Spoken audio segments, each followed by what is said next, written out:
Miro, curioso, né? Quarta passada a gente também discutiu pesquisa, né, da Genial Quest. Não sei se era da Genial Quest, acho que sim também, né? E hoje a gente tem essa Sim, nova pesquisa em relação ao governo Lula. Lá era sobre a manifestação, né, de domingo, do dia 25 de fevereiro. Agora a gente tem a isso. avaliação do governo Lula. Bom, queria discutir com você, porque assim, tem esse dado que chama atenção em relação a como os evangélicos estão vendo o governo Lula, né? Aumentou bastante ali a a desaprovação. Eu tinha até separado um dos dados mais importantes aqui, que é o seguinte: olha, a maior variação nessa avaliação se deu entre os evangélicos. Negativa saltou de 36% para 48% entre essas pessoas, né? E daí a pesquisa, o Felipe Nunes, né, que é o diretor da Genial Quest, ele faz uma leitura ali da pesquisa e ele parece que associa, assim, de uma forma quase que direta, esse humor dos evangélicos com a questão referente à defesa dos palestinos que Lula tem feito, né, as críticas que tem feito a Israel. E eu sei que realmente essa questão toda tem um apelo religioso ali junto aos evangélicos. Por outro lado, tem uma questão econômica também, né? Parece que a comunicação é falha e medidas importantes econômicas não chegam à população no geral. Eu queria te ouvir sobre isso, assim, na sua avaliação, qual é o maior impacto, assim, como o que tem que acender um alerta para o governo Lula? É de fato essa questão referente aos evangélicos ou é mais uma questão referente à economia, Miro? Então, Thalita, eu acho que é referente às duas questões. Geralmente se fala que quando tem queda nas pesquisas, tem a questão econômica é decisiva, é a economia que manda. Né? É economia estúpido, diria aquele assessor do Bill Clinton. Né? Mas eu acho que hoje várias pesquisas no mundo todo estão mostrando que o fator econômico é o determinante, mas também fatores de valores, costumes têm pesado mais. Têm pesado mais. Então, eu acho que nesse caso, os dois fatores, lógico, eu continuo achando que a economia é determinante, mas o fator da guerra, chamada guerra cultural, a disputa de ideias, a chamada batalha de narrativas, também pesa muito. Eu acho que a pesquisa é isso, ela deve servir de alerta ao Lula, né? Sem exageros, né? Eu acho que a gente tem uma tendência com pesquisa que parece taquicardia, né? Se a pesquisa sai um pouquinho boa, você fica numa euforia lascada, parece que está tudo a mil maravilhas, né? Não tem nenhum erro, né? Se a pesquisa sai um pouco ruim, bate uma depressão. Então a gente fica da euforia para a depressão, da euforia para a depressão. Pesquisa é foto de momento, né? Ela pode apontar tendências quando você soma várias, né? Então, eu acho que nem euforia, nem depressão, né? A pesquisa serve de alerta. Eu acho que serve de alerta em alguns quesitos importantes. Por exemplo, você apontou aí a questão dos evangélicos, mas não é só a questão dos evangélicos. Diminuiu a aprovação do governo Lula entre os jovens. É um dado impressionante. Houve uma queda brusca na juventude, segundo a pesquisa da Quest. Diminuiu entre as mulheres. E tem esse impacto dos evangélicos. Né? Eu acho que isso tem a ver com economia e tem a ver com essa chamada guerra ideológica, guerra cultural. No caso, o Felipe fez, inclusive, a pergunta sobre a questão de Israel. Né? Já tinha feito uma pesquisa anterior. É interessante observar que na pesquisa anterior, a imagem de Israel está em declínio na sociedade brasileira em função do genocídio que está sendo promovido em Gaza. Né? Mas, mesmo assim, nessa pesquisa, parece que esse fator interferiu com força entre os evangélicos. Né? E aí não é neopentecostais, não. Os evangélicos como um todo.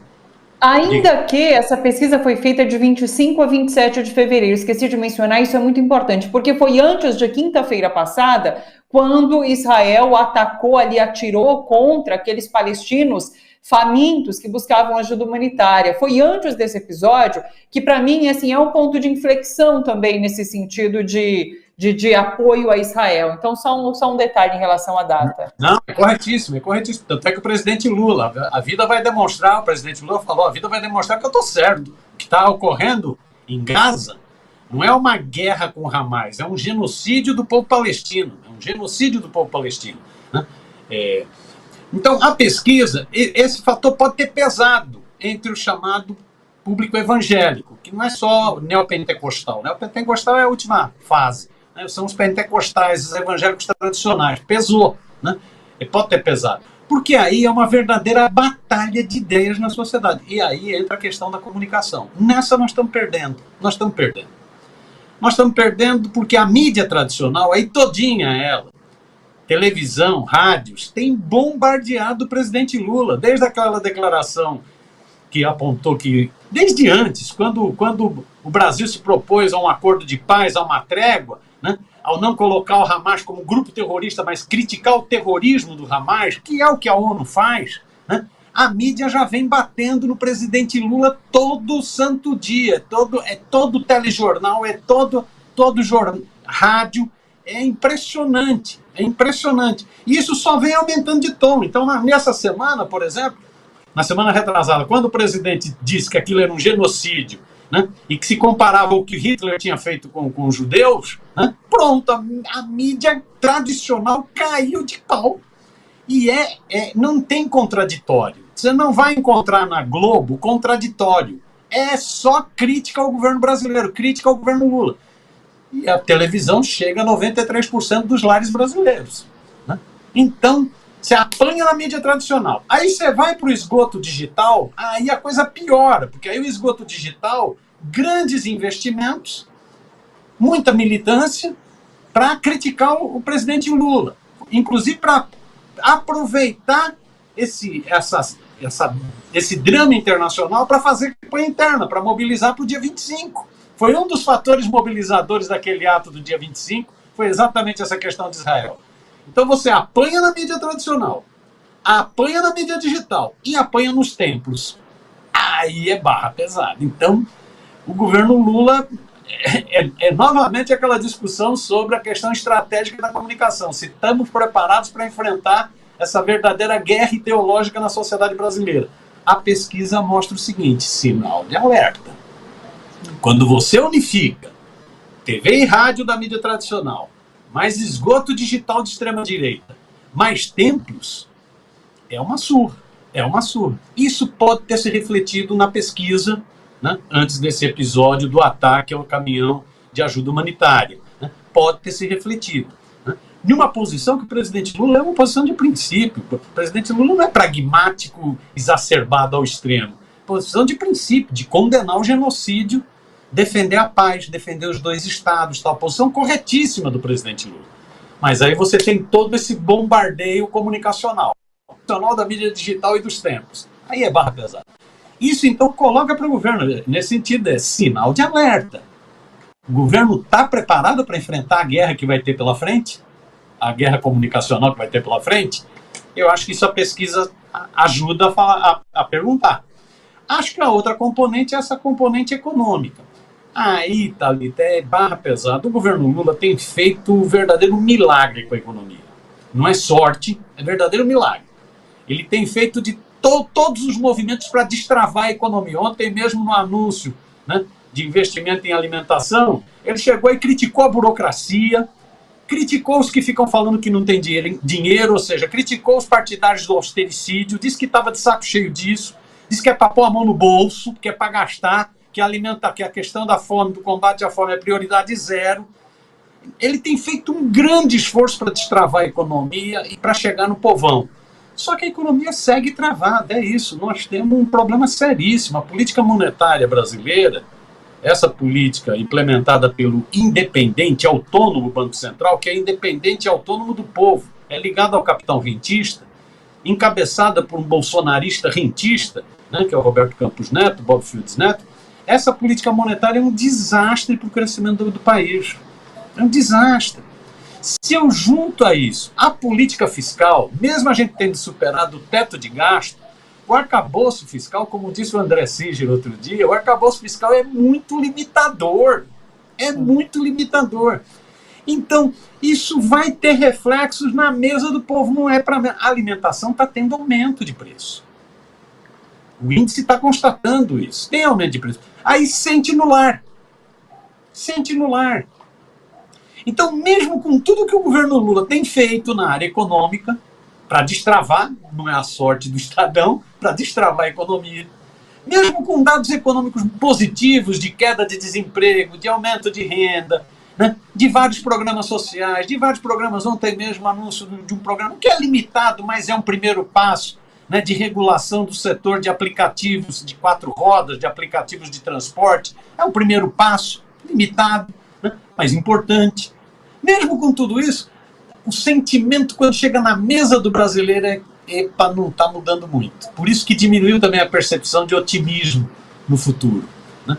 Então, eu acho que soma essas coisas. Soma a batalha de ideias na sociedade brasileira com a situação da economia, né? A economia segue muito travada. O André, eu acho que gostei muito da entrevista que ele deu à Folha, ao UOL, né, onde ele fala isso. Esse pode ser um problema seríssimo para as eleições desse ano e pode ser um caldo de cultura para a extrema-direita. A extrema-direita, ela cresce exatamente se o país não avançar, não crescer economicamente, né? Não gerar mais emprego, mais renda, né?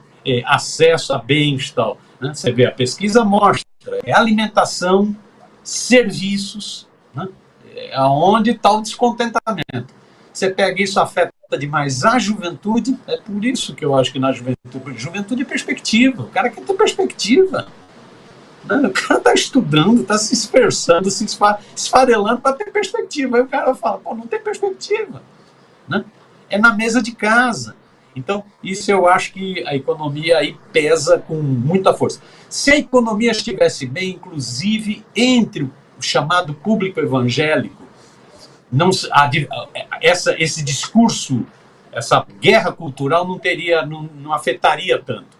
É bom a gente lembrar que os evangélicos, principalmente os neopentecostais, é formado de povão. É povão. Sim. É impressionante. Sim. Outras pesquisas comprovam isso. É povão, é periferia do Brasil inteiro, né? Tive agora numa atividade em Itabuna, uma atividade para movimento sindical, 3 debates lá. Eu fiquei impressionado com a força dos evangélicos no movimento sindical. No movimento sindical. Olha que maluquice. Interessantíssimo. É isso que é o Brasil. É isso que é o Brasil. É povão. É povão, né? Então, eu acho isso. Eu acho que nem euforia, nem depressão, é uma foto do momento, mas serve para dar umas balançadas, né? Quem estiver bajulando demais o presidente Lula, pare de bajular, né? Chega de bajular, porque Brasília tem muito esse hábito, tem muita bajulação, é muito puxa-saquismo. Para de bajular e vamos ver o seguinte: tem que fazer coisa, mais coisa, porque a guerra não vai ser fácil, não. Sabe que hoje pela manhã eu acompanhava o ICL e eu vi um debate bem interessante do Rodrigo Viana com o William Deluc, e eles falavam sobre como o governo realmente parece que optou por buscar capturar esse segmento evangélico através da economia, de fato.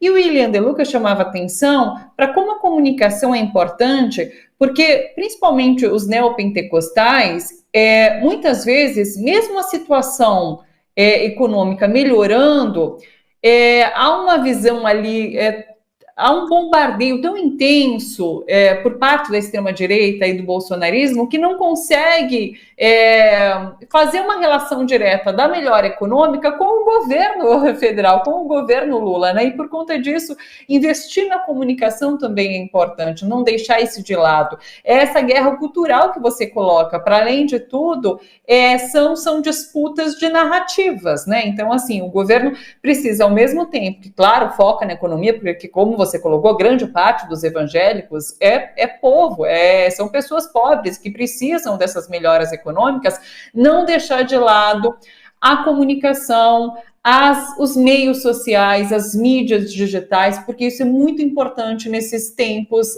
presentes. E eu concordo com essa visão que ele coloca, da importância da economia atrelada à comunicação, né? Sim. Eu tenho me preocupado muito com essa história da força dos evangélicos no Brasil, que é uma força crescente, já supera os católicos no Brasil, né? Já está pau a pau quase, os católicos.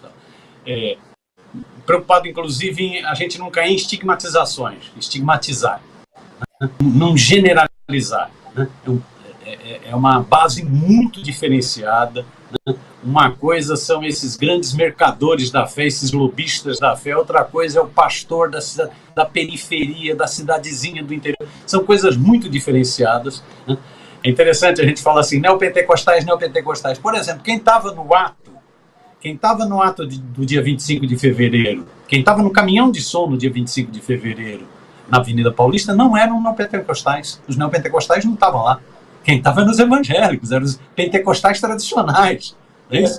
É interessante observar. O neopentecostal é isso, você tem, é uma base de mais povão mesmo. Tem um belíssimo livro, parece que o Lula leu esse livro lá em Curitiba, quando esteve no cárcere, né? E eu fui atrás, acabei de ler, que é desse Juliano Speer, chama Povo de Deus. É muito interessante para dar uma radiografia, né, do que é a força dos evangélicos no Brasil, como ela cresceu com Bolsonaro e tal.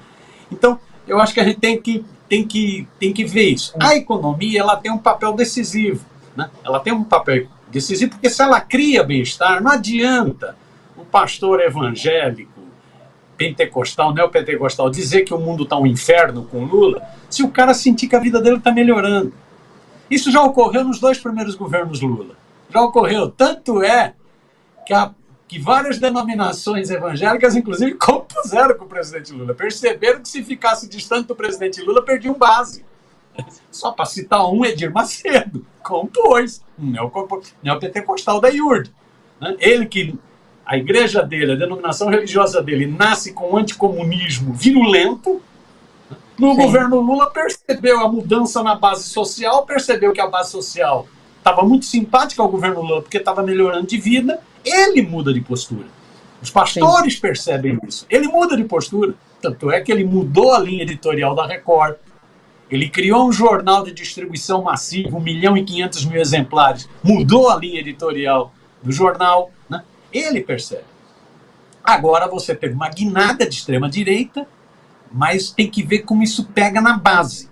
Se a economia melhora, cria perspectiva, né? As pessoas percebem, podem fazer lá o seu puxadinho, podem melhorar os seus eletrodomésticos, né? E percebe que os filhos estão tendo emprego e que tem futuro, né? Que a geração futura, a geração dos filhos vai ser melhor do que a geração dos pais. Isso é uma questão decisiva na percepção popular, né?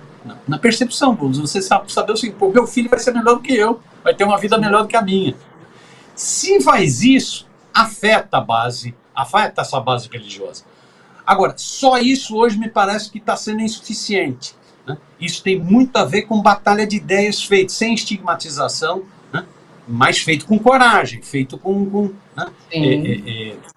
Saber como enfrentar. Por exemplo, nessa questão mesmo que o Felipe, fundador da Quest, diretor da Quest, aponta, né, do peso que teria tido esse embate Israel-Palestina na pesquisa, no sentimento popular, isso é batalha de ideias na sociedade. É pura luta de ideias. E volto a dizer, é uma luta de ideias que você está enfrentando a mídia monopolista tradicional, a nova mídia digital, e você está enfrentando os templos também. Os templos você enfrenta com debate de ideias e trabalho de base. A mídia tradicional e a mídia digital você enfrenta com maior investimento na comunicação. Porque a gente não pode deixar de fora realmente essa campanha contrária a Lula por conta da fala dele criticando Israel, de fato. Mas, Miro, deixa eu encerrar para poder chamar, inclusive, o nosso próximo entrevistado, que traz uma discussão sobre meios digitais, que acho que também tem tudo a ver com essa questão da comunicação do governo Lula, viu? Sempre muito bom conversar com você. Muito obrigada, Miro. Uma ótima semana. Beijo enorme para você. Até a próxima.